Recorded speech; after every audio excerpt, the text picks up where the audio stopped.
एक बार फिर से स्वागत है आप सभी का अपने YouTube चैनल में।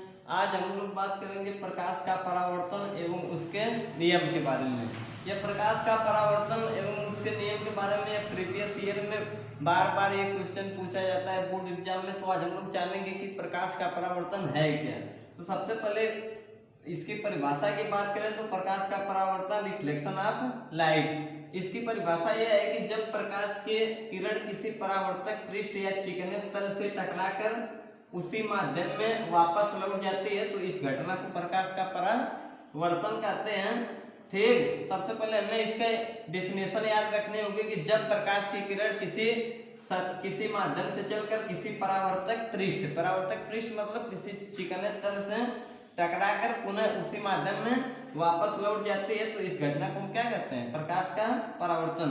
यदि फिगर की बात करें तो ये इसका परावर्तन का फिगर दिया गया है। ये परावर्तक पृष्ठ मान लिए हैं, ठीक है, जिसे एक तरफ Z1 है या एक तरफ Z है एक तरफ Z'।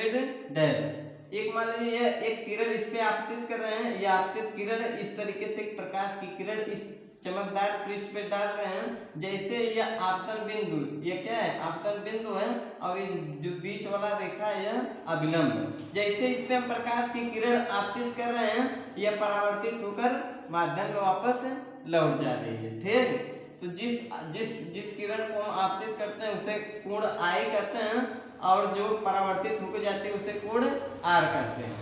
और ये जो बीच वाला है इसे अभिलंब कहते हैं। यह एक चमकदार तल मान लिए हैं। अब हम बात करेंगे कि परावर्तन के नियम क्या है।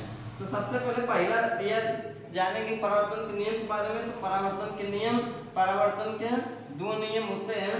यदि पहले नियम की बात करें तो आपतित किरण, परावर्तित किरण व अभिलंब तीनों एक ही तल पर होते हैं। ठीक, पहला नियम है कि आपतित किरण, परावर्तित किरण व अभिलंब तीनों एक ही तल पे होते हैं। अब जैसे बात करें, देखिए यह आपतित किरण है और यह परावर्तित किरण है और यह जो अभिलंब डाला गया है इसमें क्या है, ये तीनों एक ही तल पे स्थित हैं। यह जो चमकदार तल है इस पे ये तीनों क्या है, एक ही तल पे स्थित है। यह आपतित किरण हो गया। जब इस पे किरण डाले हम तो यहाँ परिवर्तित होकर उसी माध्यम में वापस लौट गए। यह जो बीच वाली रेखा है यह अभिलंब है। यह पहला नियम है। यदि हम बात करें दूसरे नियम की तो परावर्तन कोण सदैव आपतन कोण के बराबर होता है। ठीक, यदि परावर्तन कोण और आपतन कोण की बात करें तो यदि नियम के आधार पर परावर्तन कोण सदैव आपतन कोण के बराबर होता है जिसे कोण I बराबर कोण R। यदि इसे हम 45 अंश मानते हैं तो ये भी क्या है, 45 अंश होगा।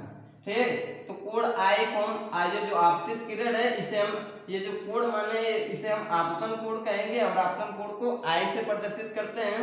यदि हम परावर्तित किरण की बात करें जो ये टकरा कर पुनः उसी माध्यम में वापस लौट गई उसे हम परावर्तित किरण कहेंगे। यदि कोण की बात करें तो इसे हम परावर्तन कोण कहेंगे और परावर्तन कोण को R से प्रदर्शित करते हैं। तो यह हो गया आपतन कोण बराबर परावर्तन कोण। अब हम साइड माध्यम में बात करें तो कहेंगे जब प्रकाश, यदि डेफिनेशन की बात करें तो जब प्रकाश की किरण किसी परावर्तक पृष्ठ या चिकने तल से टकराकर पुनः उसी माध्यम में वापस लौट जाती है इसे हम क्या कहते हैं, प्रकाश का परावर्तन। अब हम बात करें इसके नियम के तो इसके मुख्यतः दो नियम होते हैं। पहले नियम की बात करें तो आपतित किरण, परावर्तित किरण व अभिलंब तीनों एक ही तल में स्थित होते हैं। पहला नियम तो यह है। दूसरे नियम की बात करें तो परावर्तन कोण सदैव आपतन कोण के बराबर होता है।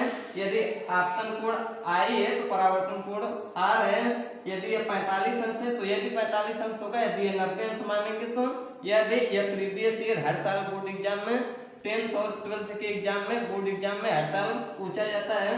इस तरीके से हम याद कर सकते हैं। यह बहुत ही मोस्ट इम्पोर्टेंट क्वेश्चन है। आपको वीडियो कैसा लगा कमेंट बॉक्स में जरूर बताएं।